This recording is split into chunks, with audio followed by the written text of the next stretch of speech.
Aê! Aê! Olha o Yeah! cara aí! Bem-vindo! Salve! Uma salva de É palmas uma aqui. sala mesmo, né? Tem café mesmo. Tem ó. café.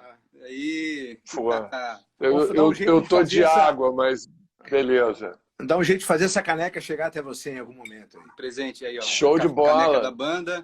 Uhum. Cara, seja Salve, bem-vindo. galera! Muito velho. prazer! Muito prazer, Prazer, também. prazer. Em primeiro lugar, muito obrigado por topar essa conversa musical, filosófica e nessa tarde com café aqui, que é o nosso programinha Café com Sonido. Para a audiência de Santa Café Catarina, já está filosófico. chegando.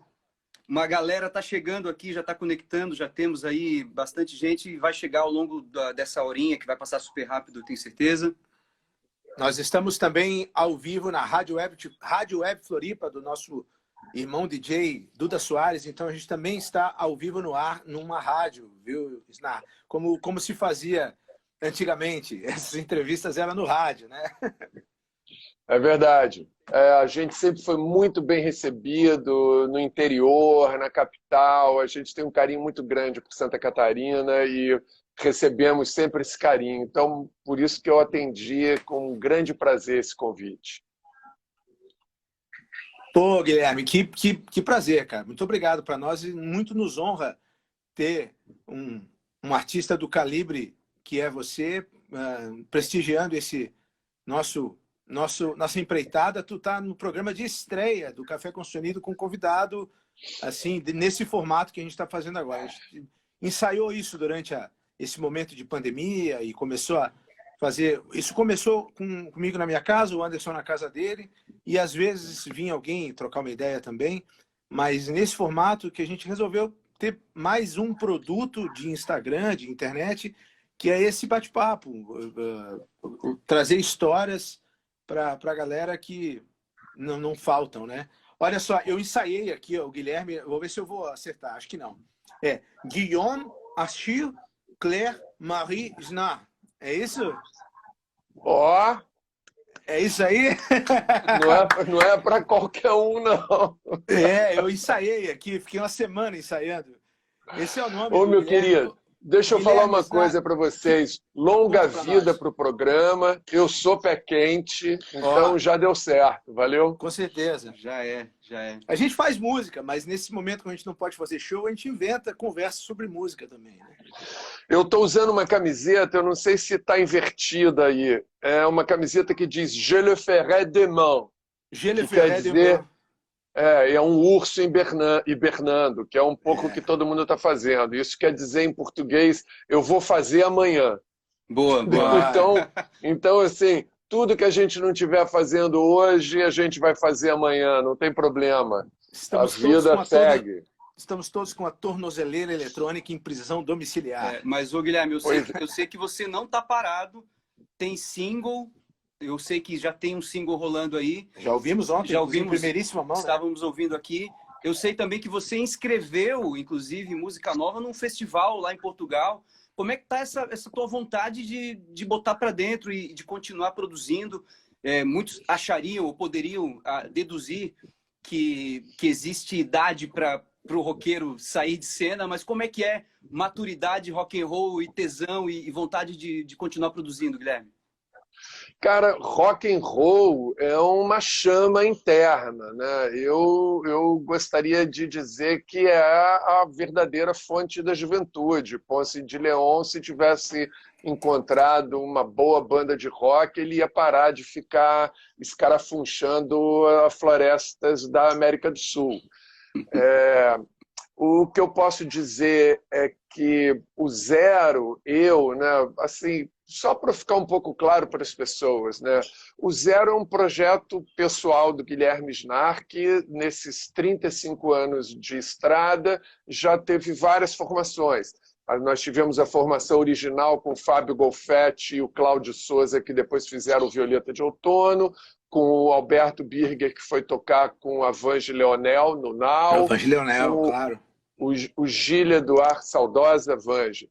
com o Gilles Edouard, que foi tocar no Lune, com agora esqueci o nome com a Marisa Hort, Com a Marisa no Hort, Lune, o Lune era Tassiana sensacional, cara. Barros, uma galera grande que tinha no Lune, e o Nelson, que contraiu Covid, passou muito tempo internado no UTI, mas graças a Deus já saiu do tratamento intensivo, Pô, que continua ainda se recuperando, que tem o Dialeto, que é uma banda de música basicamente instrumental, a la King Crimson.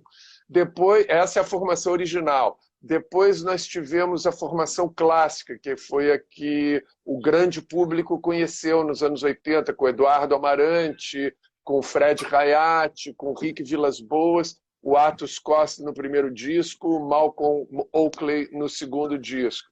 Daí em diante, nós já tivemos 20, 30 formações, e eu sou o compositor da banda, né? Então, assim, o Zero é o Guilherme é o Zero. Atualmente, o Zero é o meu parceiro nessa canção nova, como você disse, que é o Elísio Neto, o Fabiano Matos na bateria, o Vlad Pinto no baixo, e acaba de entrar o Rigel Romeu no teclado. Pô, a gente preciso te interromper rapidamente para dar um super abraço no Fabiano Matos, que foi quem fez essa ponte conosco aí. O Fabiano é um grande amigo nosso, e a gente se conheceu. Olha que chique, a gente se conheceu em Liverpool, né? Então é muito chique isso, né? A gente se conheceu no Cavern Club. A gente se conheceu no Cavern Club, é verdade, cara. E ele está aqui na sala, o codinome dele aqui é Fabiano Música 75. Sigam ele, galera. Aliás, sigam o Fabiano aí. Sigam o Fabiano também. Sigam o Fabiano. O Fabiano tá cheio de projetos, cheio de projetos. Ele toca com todo mundo de bom aí, cara. Ele toca com Deus e o mundo aí, né? Eu vou te falar o seguinte, o Fabiano ele já fez parte da formação do Zero nos anos 90. Então, na verdade, é um retorno dele, né? Nós já fizemos show. Nós já fizemos shows incríveis ali pelos idos de 94, né? E é um queridaço, né? Que eu reencontrei no Rio, tocando lá com o meu chapa Arnaldo Brandão no Macaco Caolho, que é um lugar de resistência rock and roll no Rio de Janeiro, na Avenida Atlântica. Em plena Copacabana, né? Pois é.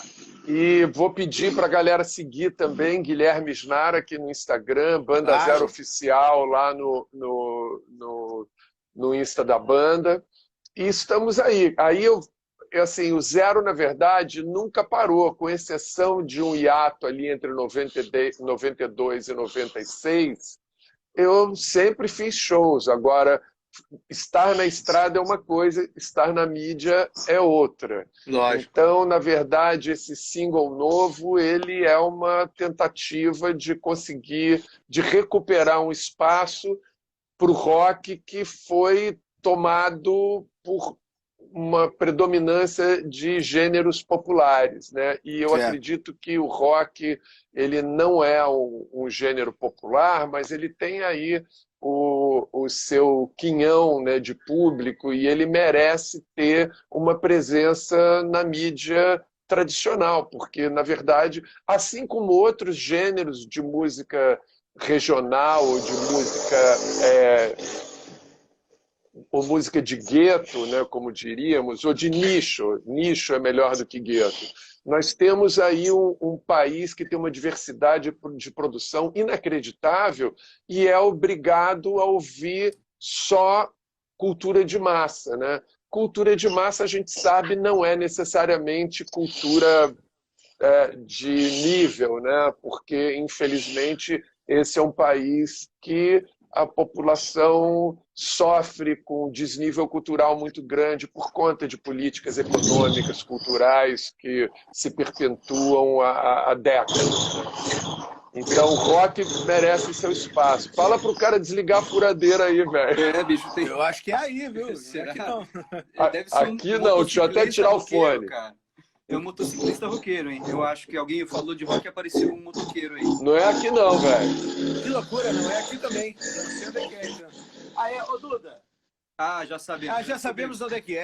É porque nós temos um terceiro elemento. A gente está com o link aberto na rádio. Acho que é isso, cara. Desculpa. Desculpa, é isso aí. Já descobri. Aliás, já Não, sem problema. Se deu para ouvir, tá tudo certo. Aproveitaremos a moto para chamar a Duda Soares para fazer uma intervenção aqui. Fala, Duda. A passagem em Santa Catarina aqui, eu trabalhava numa empresa de áudio, a Cotempo.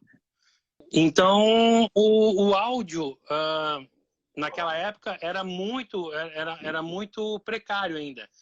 E eu queria saber como é que era a gravação das bandas para aquela época, né? A formação de estúdio, o que vocês faziam de melhor dentro do estúdio para ter aquela captação de áudio boa. Falávamos sobre isso ontem, né, Guilherme? Isso.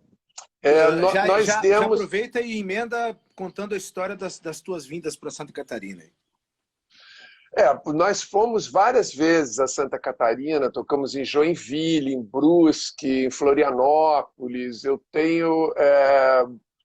Tubarão é Santa Catarina? Sim, aqui pertinho. Tocamos em Tubarão e sempre recebemos muito carinho, conforme eu disse, uma galera muito atenta, muito ligada em som naquela época.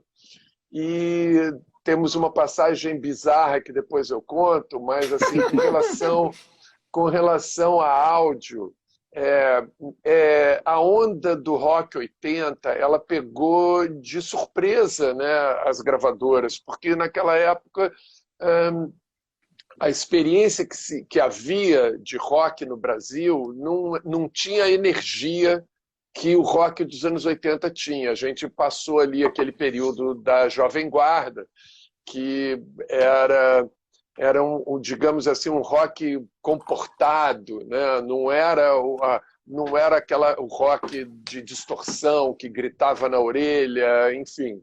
Isso aí depois começa a ficar um pouco mais forte já com a chegada da Tropicália, Mutantes, e aí a gente já começa a ter um pouco mais essa cara do que viria a ser o que culminaria no rock dos anos 80. Então, captar isso era para poucos no Brasil, né? E nós demos a sorte de sermos a terceira banda de rock a gravar na EMI Odeon. Então, eles já tinham gravado Paralamas do Sucesso, já tinham gravado com Legião Urbana, então, e nós éramos uma banda que já tínhamos experiência de estúdio, porque a gente tinha gravado um compacto em São Paulo com o Luiz Carlos Maluli, que também era um cara de banda, do Lee Jackson, então ele entendia um pouco o que era esse conceito de gravar a banda e como que uma banda tinha que soar, que a voz não tinha que ficar lá na cara, que tinha que estar mais enterrada na base, e a bateria tinha um papel diferente do que na música popular. Tudo isso contribuiu para a nossa experiência de estúdio ser mais fácil. Então, nós chegamos na EMI num primeiro momento, o nosso produtor foi indicado pelo George Davidson, que abriu uma grande porteira, né, para várias bandas lá na EMI. Ele indicou Maurício Valadares, que é um radialista e fotógrafo importante daqui do Rio de Janeiro dos anos 80, e até hoje tem lá o programa, não sei se o Radiola ainda está no ar, mas durante muitos anos ele teve um programa. É um cara com uma cultura musical muito vasta, mas ele chegou no estúdio e queria ouvir um som com a gente, e a gente já sabia o som que a gente queria. Então eu falei para o Jorge, vamos objetivar a produção do disco, porque eu não gostaria de fazer uma experiência com um novo produtor inexperiente. Eu gostaria de ter alguém que ajudasse a gente a chegar no resultado que queremos, porque a gente já sabe o resultado que a gente quer. E aí, então, o Maírton entrou no time e a gente conseguiu um resultado que eu considero muito bom para 1985, com Passos no Escuro. Quais eram as referências sonoras, Guilherme, que vocês tinham, que vinham de fora naquele cenário pós-punk, assim? Eu sei que é sempre um papo que é delicioso falar, né? O que você gostava de ouvir, quais foram as suas influências? A gente está curioso para saber. Assim, o Zero era uma banda que as pessoas tinham... Banda, sempre cada um tem o seu gosto particular. O maior trabalho de um maestro de banda, não que eu seja um maestro, mas de um band leader, nos Estados Unidos chama band leader, aqui chama líder de banda, que é um pouco o general da banda, sei lá que porra, como que chama isso. Mas, enfim, o principal papel de um band leader é justamente transformar a pluralidade em unidade. Porque, o que é uma coisa relativamente fácil quando todo mundo quer fazer aquilo dar certo. Então, no início, todo mundo rema na mesma direção. Quando você consegue uma exposição, um sucesso, aí começa o inferno, porque cada um se julga responsável por aquilo e quer puxar a brasa para a sua sardinha, e aí o general tem que, no carinho e no chicote, manter todo mundo com o mesmo foco. Nós gostávamos muito de rock inglês, né? Não tem como negar isso, mas as influências vinham desde o progressivo, né? Uhum. E então, assim, por exemplo, se você me perguntar o que era minha discoteca nos anos 70, é um samba do afrodescendente mentalmente, cognitivamente prejudicado. Certo. Porque assim, o meu primeiro long play foi Janis Joplin, Pearl, o meu segundo LP foi Hendrix, Golden Axes, Axes as Uau. Bolts, esqueci o nome do raio do disco agora. A idade tem esses problemas. E aí depois eu comecei a fazer um mergulho em black music, né? Aí eu fui descobrir Aretha, Al Green, James Brown. Uau. E aí em 78 eu namorei uma alemã que me trouxe um disco, e aí eu comecei a ouvir depois Ramones, Clash, e aí em 78 Claro. essa namorada me trouxe um disco do Bob Marley, que era Naked Dread. Uau. E aquilo era um som completo, né? Porque no soul music, no rock and roll e no progressivo, que é aquela coisa de adolescência, Yes, Pink Floyd, Genesis, Sim.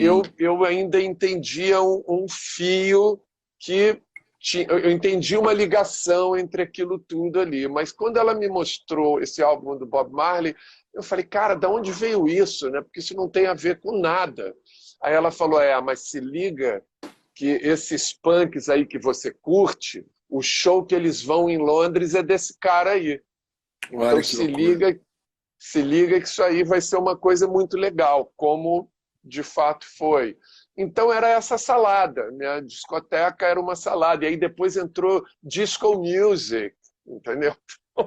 Era uma coisa louca, música eletrônica, Gary Numan, Kraftwerk, perdemos o Florian na semana passada, que Verdade. era o penúltimo membro fundador da banda ainda em atividade.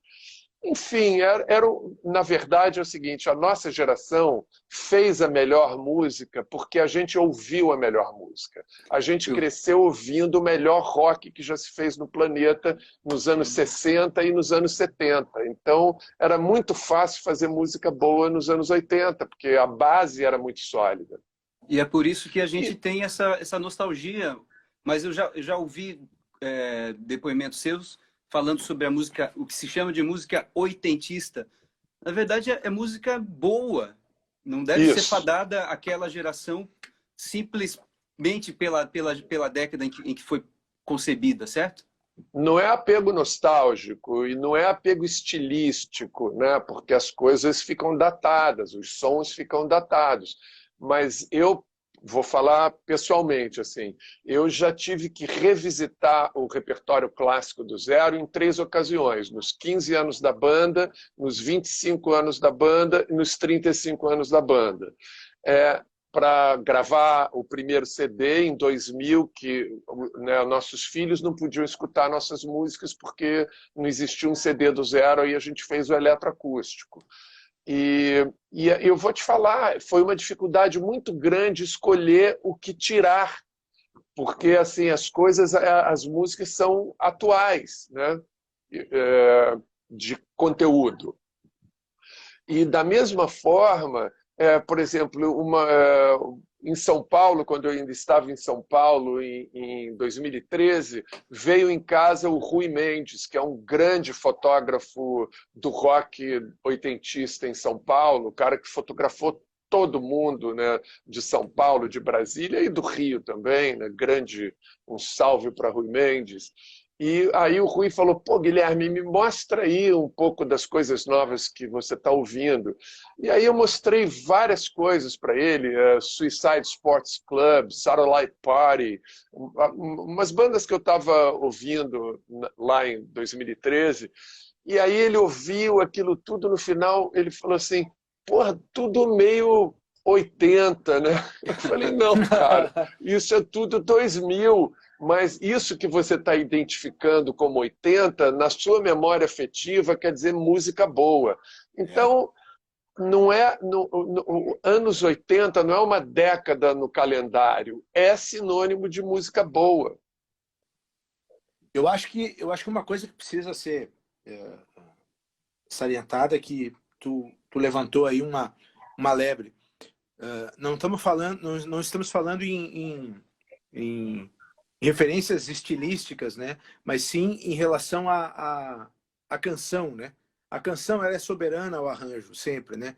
Então Sempre. A música boa, ela vai ser boa sempre, né? Se ela não ficar boa na voz e no violão, o cara passa para outra. Vai outra, né? Exatamente.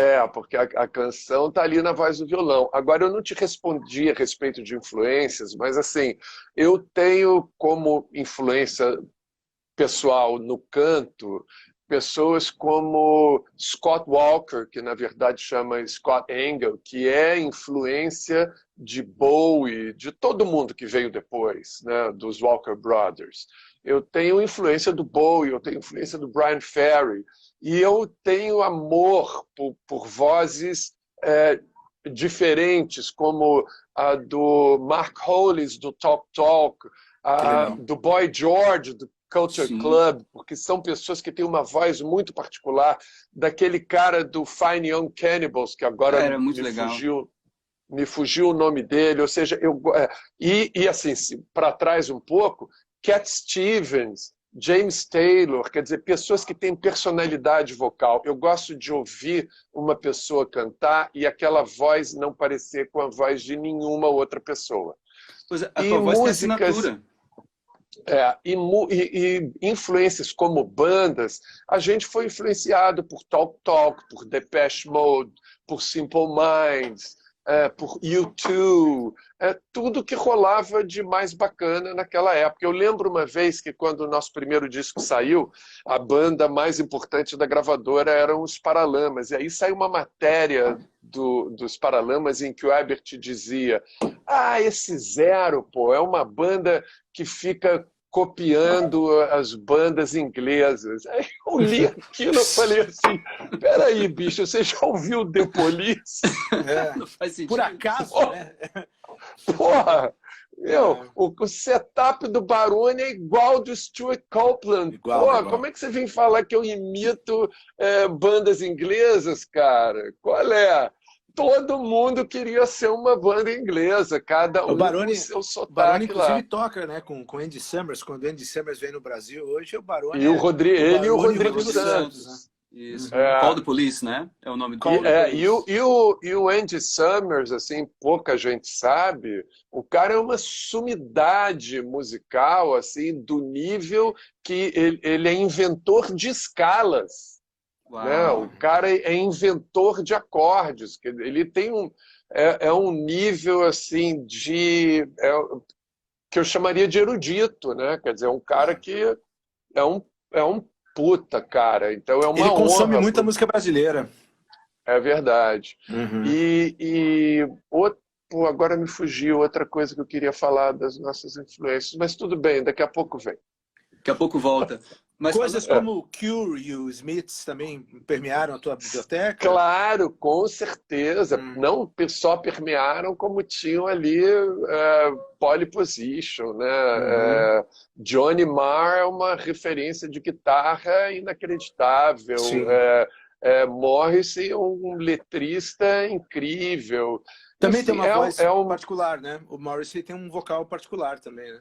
Isso, e Siouxsie and the Banshees também, que a gente encontra. E eu convivi, né, convivi é um exagero, mas eu tive contato com toda essa galera, né? Eu levei, eu estive com os Siouxsie and the Banshees no Vitória Pub, em São Paulo. Eu tive com o Ian McCulloch do Echo and Bunnymen no Rose Bombom. Ou seja, eu troquei ideia com... Eu tive no Rose Bombom com a galera do In Excess.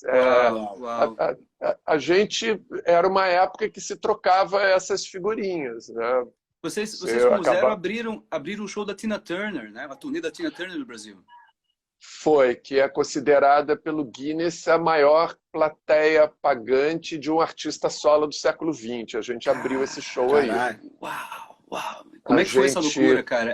Era em que época? Que ano foi isso, Guilherme? Cara, assim, no primeiro Rock in Rio, em 85, eu estava no estúdio. Quer dizer, agora as datas, vocês me perdoem qualquer incorreção histórica, mas eu acho que foi 84, 85, era o primeiro Rock in Rio, eu estava no estúdio gravando o nosso primeiro compacto. E aí eu mentalmente eu falei, pô, no próximo nós estaremos, né? E aí realmente, quando teve o próximo Rock in Rio, a nossa música tocava 50 vezes por dia na rádio.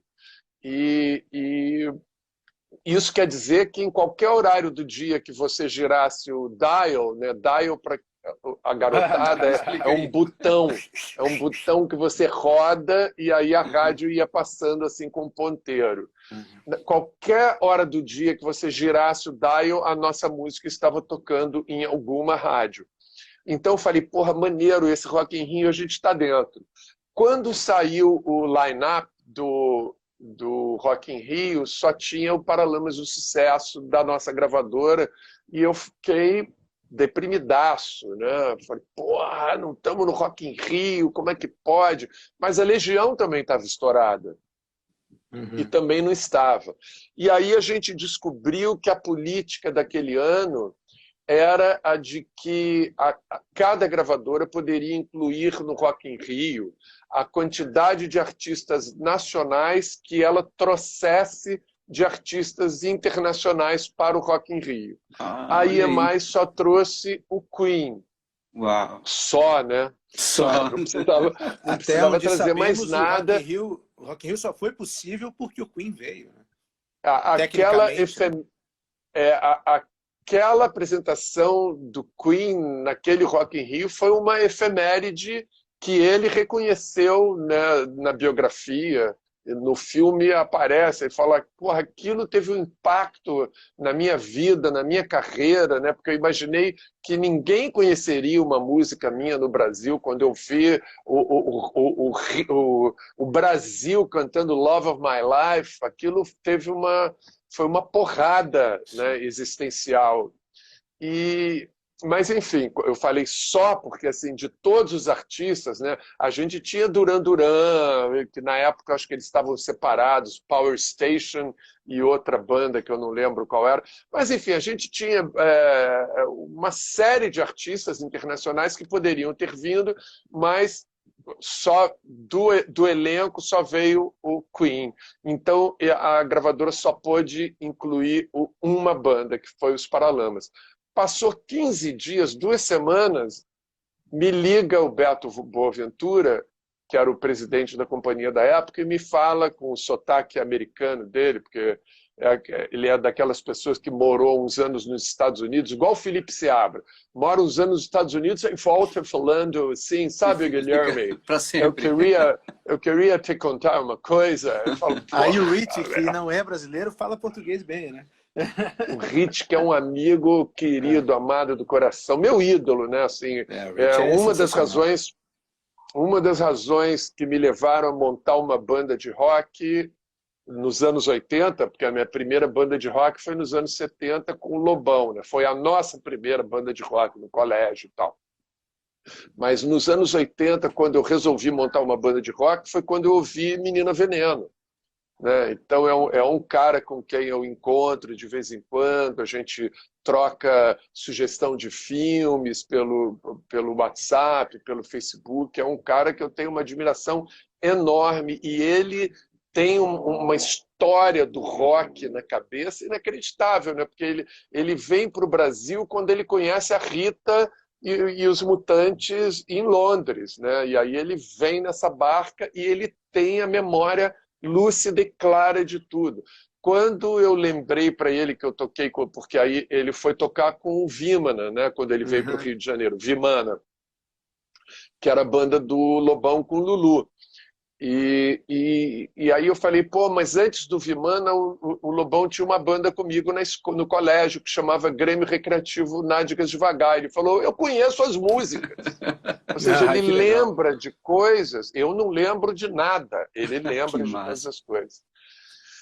E onde que eu estava? Cara, tá ótimo, não importa mais. Aí é isso que é lindo nessa conversa, a gente deixa fluir. Tina Turner. Tina Turner. E aí o Beto me perguntou com aquele sotaque americano de brasileiro, né? Falou, olha, o empresário da Tina Turner me pediu para mandar os artistas da companhia que poderiam ter a ver alguma coisa com o som dela, e eles escolheram vocês para abrir os shows da turnê Break Every Rule.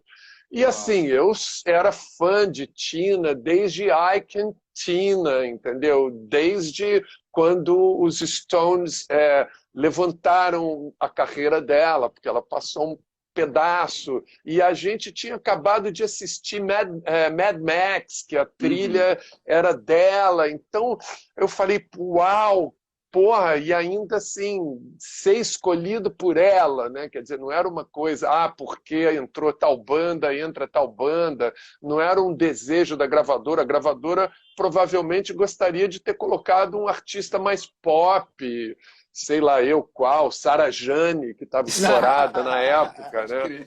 Ou algum outro, né? Mas aí ela escolheu uma banda de rock, escolheu o Zero. Então eu falei, puta, que honra. Quando eu descobri que eu ia cantar no Maracanã, meu chapa, aí, uau, né? Porra, pirei, entendeu? E foram 2 noites no Pacaembu, em São Paulo, e uma noite no Maracanã, no Rio de Janeiro, memoráveis, assim, um marco na nossa história. Com as piores condições que você puder imaginar na sua vida. A gente não pôde passar o som, a gente não tinha luz, a gente não tinha som, a gente tinha meio metro na frente do palco dela, mas estar ali naquele momento foi um galardão.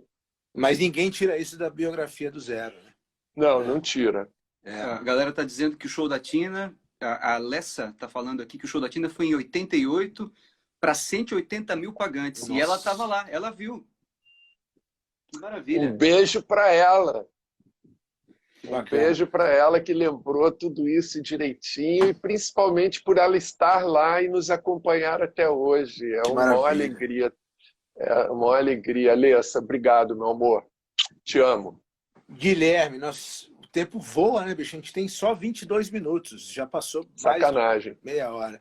Olha só. A gente bisa. A gente continua. Pô, que honra, cara. Maravilha. Olha só, deixa eu pedir para que você fale dos teus novos trabalhos, né? Do que está pintando agora.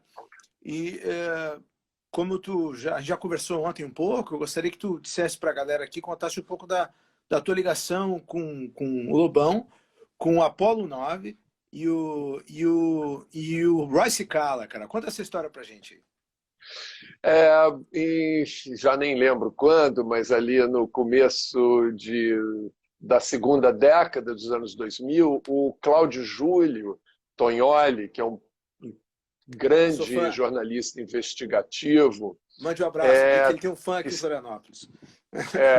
Beleza. Ele estava escrevendo a biografia do Lobão, o Lobão pediu para ele fazer contato comigo, porque a gente tem esse momento ali dos 15 anos, onde a gente tentava fazer rock and roll, e aí eu não lembro como, eu até perguntei para o Tognoli esses dias, né? Porque o Apollo 9 está produzindo esse novo single que chama Quando Esse Mal Passar. E para que ninguém fique preocupado, eu não é um single, né, porque está uma avalanche de canções da quarentena agora.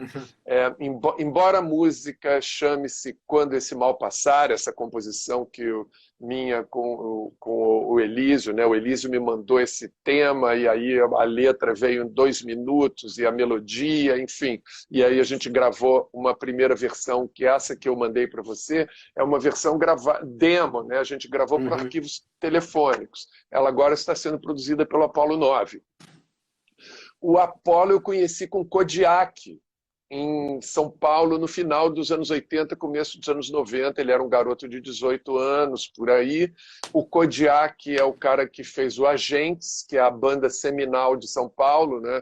Eu toquei com os 2 guitarristas que saíram do Agentes, o Miguel Barella, no Voluntários da Pátria, e o Eduardo Amarante, na formação clássica do Zero. Mas a primeira banda do novo rock, do pós-punk, da New Wave, são os Agentes, que era a banda do Kodiak.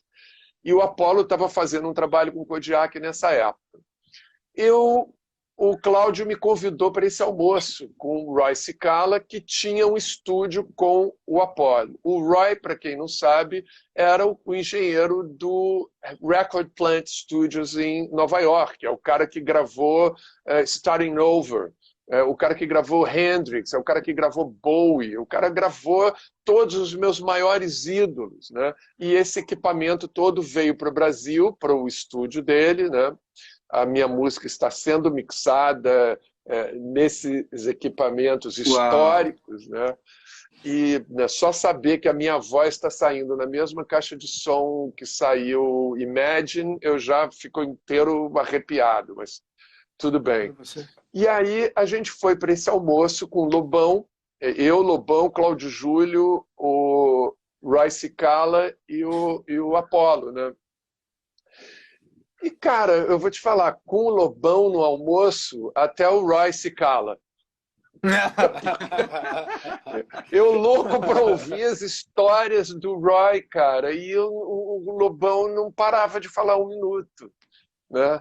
E assim, eu também adoro ouvir as histórias do Lobão, porque ele também tem histórias incríveis, mas aquele momento para mim era muito especial, não consegui, foi difícil, foi difícil. Que loucura, mano.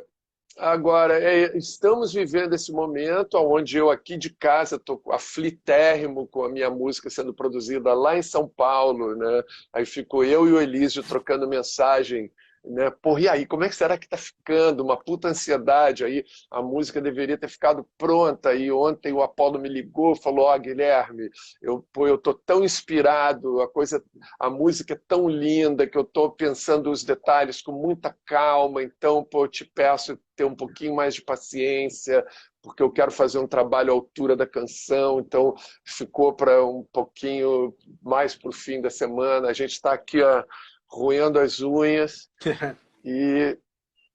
mas como eu estava dizendo, ela não é uma canção prisioneira desse momento da quarentena, ela é uma canção que é uma janela de esperança para depois que a gente vencer todos os males, esses males políticos, esses males viróticos, esses males econômicos que advirão, e os males de amor que a gente vive o tempo inteiro. Inclusive, o meu repertório que eu quero gravar agora, ele surge do momento que é um momento onde eu prefiro compor, que é um momento de separação.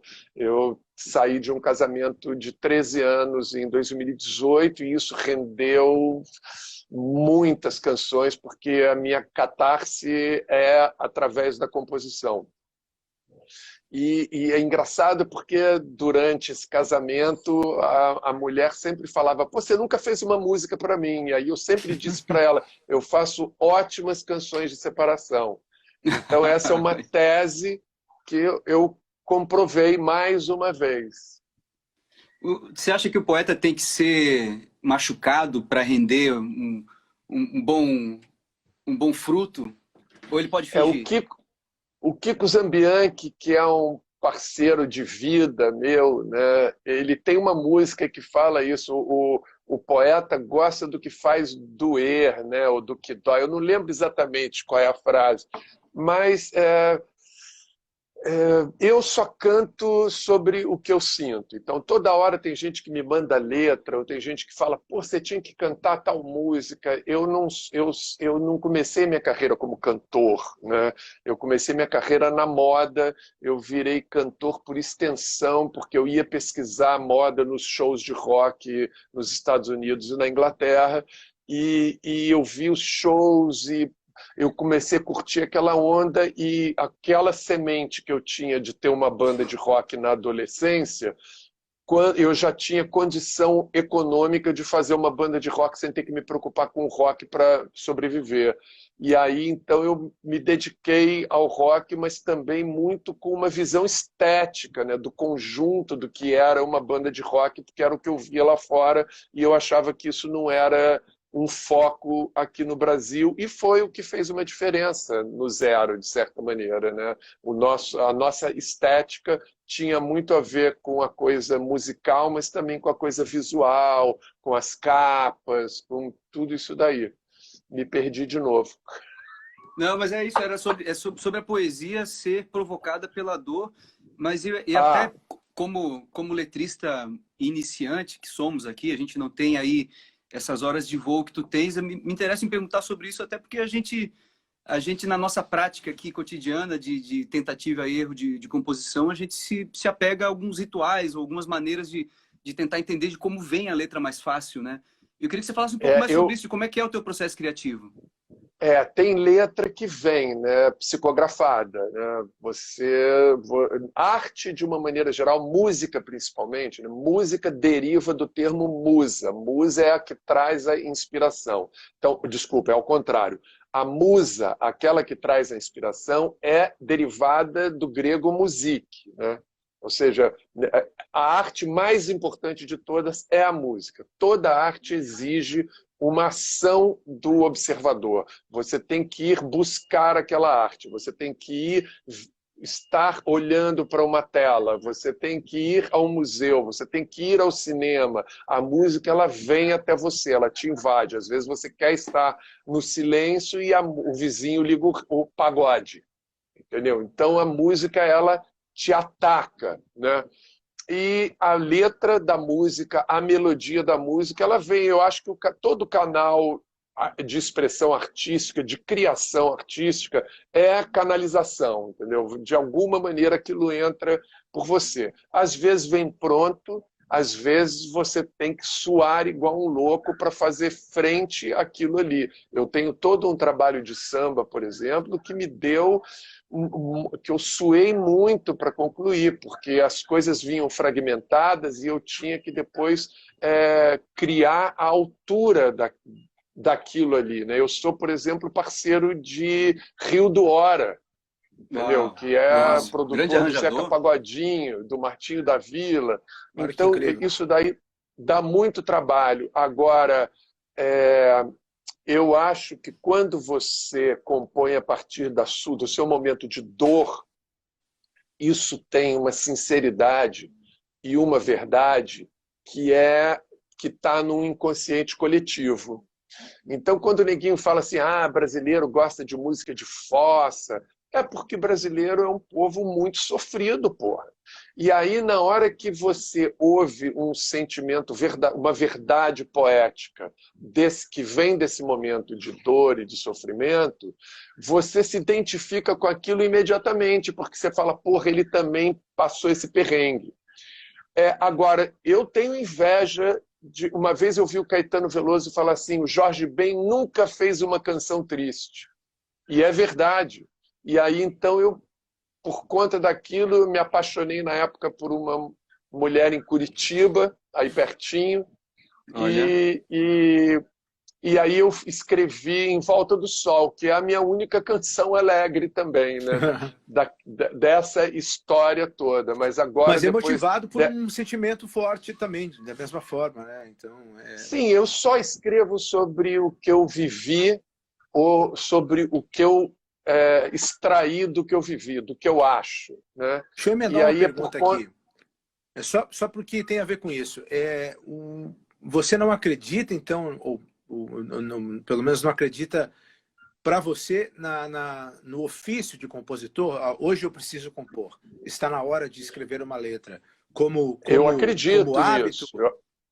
Eu acredito nisso como hábito, mas eu não funciono assim. Ah, entendi. Né? Eu funciono, eu preciso. Eu não sei como é que conjuga o verbo nesse tempo, né? Porque, embora eu seja uma pessoa que preste muita atenção, estude muito a língua portuguesa e leia muito, esse é um verbo. Essa coisa ela precisa eruptir. Eu não sei se. Pode, acho que é mas isso. eu entendi. Entrar em erupção. A letra de uma canção, porque eu sempre. Isso é uma coisa que eu posso te dizer. Para mim, a poética flui muito mais fácil quando eu tenho a melodia na cabeça, porque as palavras têm melodia. Cada palavra tem sua própria melodia.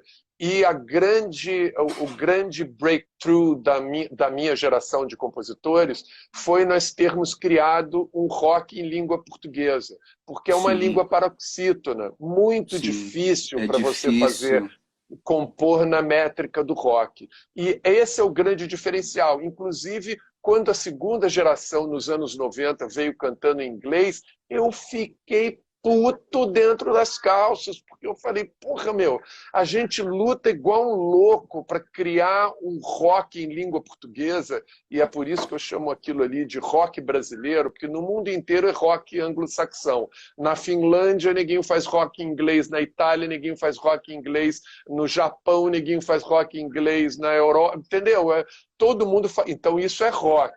No Brasil, não. No Brasil é rock brasileiro, porque Rita Lee, Lulu Santos e toda a nossa galera, Cazuza, Renato Russo, Kiko Zambianchi, Paulo Ricardo, nós escrevemos com muita dificuldade, Bruno Gouveia, Felipe Seabra, com muita dificuldade, a gente conseguiu escrever nessa métrica complicada paroxítona, rock and roll em língua portuguesa. E diga-se de passagem, com muita qualidade. Coisas atemporais. Propriedade. Eu estava revisitando aqui, a gente estava revisitando. É uma geração que leu, né, cara? Quem lê sabe escrever, né? Então, é uma geração que leu. Infelizmente, a leitura hoje briga. A música também, né? Hoje em dia ninguém mais ouve música como nós ouvíamos, o lado A, uma semana inteira, e trocava o lado, e passava a semana inteira ouvindo o outro lado. Hoje em dia a garotada dá um play numa dessas plataformas, ouve 2 segundos da música, não gostou, já pula para a próxima, que a plataforma está te sugerindo, ou seja, ninguém mais nem ouve a música que quer, ouve a música que o algoritmo decide que você tem que ouvir. Exato. É outro mundo. E eu adoro fichas técnicas. Então, assim, o álbum ele te dá a possibilidade de ler o álbum, né? Você tá e é um objeto, a música, né? Você está ouvindo a música e consumindo tudo aquilo, né? Ver quem gravou, quem produziu, os técnicos, quem fez a capa, quem tirou a foto. Foi uma série de coisas está de que volta. hoje as pessoas Isso aí não tudo sabem está mais. de volta. E as pessoas não veem mais, as pessoas não querem mais saber, né?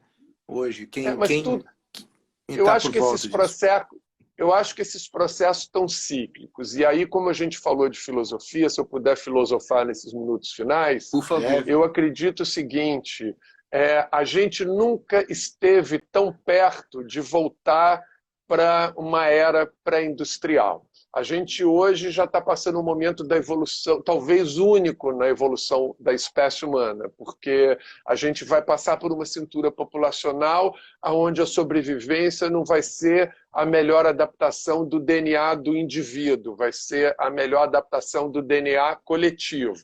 Então, isso já é um marco, né, na história da humanidade. Fora isso, nós ficamos tão dependentes de tecnologia e desse universo digital que, né, por exemplo, hoje em dia toda a nossa interação está sendo feita por intermédio disso, mas as pessoas esquecem que uma explosãozinha de plasma solar na direção da Terra acaba com isso tudo no estalo de dedos. E aí a gente volta para a era pré-industrial, porque a gente não se dá conta hoje do conforto cotidiano que é você apertar um interruptor e a luz acender, você abrir a torneira e sair água quente. E isso daí pode desaparecer, cara, numa explosão solar. É assim, ó, é num estalo de dedos, e aí o bagulho vai ficar sério. E aí a gente volta para o mundo análogo. E, pô, eu me preparo para isso. Eu sou um homem da renascença. Eu faço barba, cabelo e bigode. Sugiro que a garotada aprenda a usar pelo menos um canivete suíço, porque é provável que você precise dele. Aliás, canivete suíço é uma analogia que descreve os seus multitalentos, né, cara? Antes de se falar em multitarefa, em transconexões de habilidades, né? Você já começou com design de moda, músico, letrista, compositor, tradutor, que eu sei, eu andei sabendo. Legendador, né? Eu já legendei filme norueguês, eu já legendei filme coreano. Caramba. Quem gosta de piratear, quando procura no Legendas Cosmic Station, sou eu. Oh, que legal! E gastronomia também, né, Guilherme? Não vai dar tempo de falar de tanta coisa, mas gastronomia também, né? Também. Faço limoncello, que eu chamo de limoncello. Aí, coisa linda, cara. Vamos continuar o papo em outra ocasião, galera. Foi uma alegria estar aqui. Foi uma alegria conversar com vocês, conhecê-los, né? Eu já tenho uma galera bacana para fazer para dar uma volta para comer um camarãozinho no bafo na Lagoa da Conceição. Nosso convidado de honra. Aguardando você aqui para fazer um som conosco também. E aí a gente faz aí um repeteco desse papo, porque tem muita história para contar. Da próxima você faz aqui na sala com a gente. Fechado. Guilherme, obrigado, cara. Sem palavras para agradecer. Um abraço. Eu que agradeço, irmão. E o Fabiano que deu essa força imensa para que esse encontro acontecesse. Abraço, Fabiano. Obrigado aí por me apresentar essa galera bacana. Um grande ser humano e grande músico. Esse cara toca muito. Eu gosto muito dele tocar. Sangue muito bom. Pô, muito do bem. Eu vou te falar uma coisa. Eu montei banda de novo por causa dele. Porque ele falou, ele me fui lá contou. dar uma canja. Fui dar uma canja no Macaco, porque você fica sem saco, né, velho? Porque banda é pior do que casamento, né? Porque casamento, porra, de vez em quando você ainda dá umazinha e aí alivia a tensão. Mas, pô, banda, né, ninguém come ninguém, pelo menos não na minha. Quem come alguém por aí, tá tudo certo. Aqui tem dois. Nada contra. Não, eu não tenho nada contra a homoafetividade, tá tudo certo. Também não. Mas eu digo assim... Na minha, ninguém come ninguém. Então, pô, é um puta saco. Mas aí o Fabiano falou, não, cara, pô, vou te apresentar um guitarrista, vou te apresentar não sei quem, mas vamos tocar. Como é que é? E rolou. Ele, como é que é? Meu irmão. Fala assim, né? Você sabe qual é o superlativo de mermo, né? Meu irmão. Meu irmão. A gente tem 2 minutos aqui, então...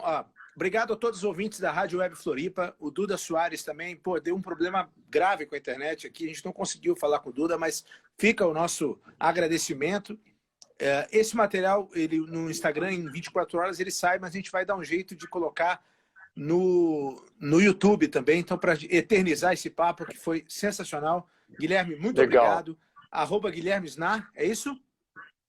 @Guilherme Snar, @Banda Zero Oficial, no Facebook Banda Zero Oficial e Guilherme Snar também são as nossas fanpages, e no YouTube, youtube.com/Banda Zero. A gente precisa muito de vocês, a gente está fazendo rock de guerrilha, se você está de saco cheio do que toca no rádio incessantemente, nada contra, embora eu ache que a música popular brasileira nunca teve um nível tão baixo. Eu sou do tempo que até a música ruim era boa, infelizmente esse tempo já foi, mas a gente precisa da ajuda de vocês. Todos vocês que gostam de música bacana. Sem palavras. Obrigado, Anderson, valeu? Valeu, obrigado. Tamo aí. Um abraço, boas energias. Valeu, Gera. Valeu, Anderson. Agradeço o convite. Até a próxima. Valeu. Até. Valeu. Produção executiva de Luciano Moreira, Sonido Club, youtube.com/Sonido Club. Valeu, gente. Um abraço. Ficamos por aqui. A gente se vê. Rock and roll, baby.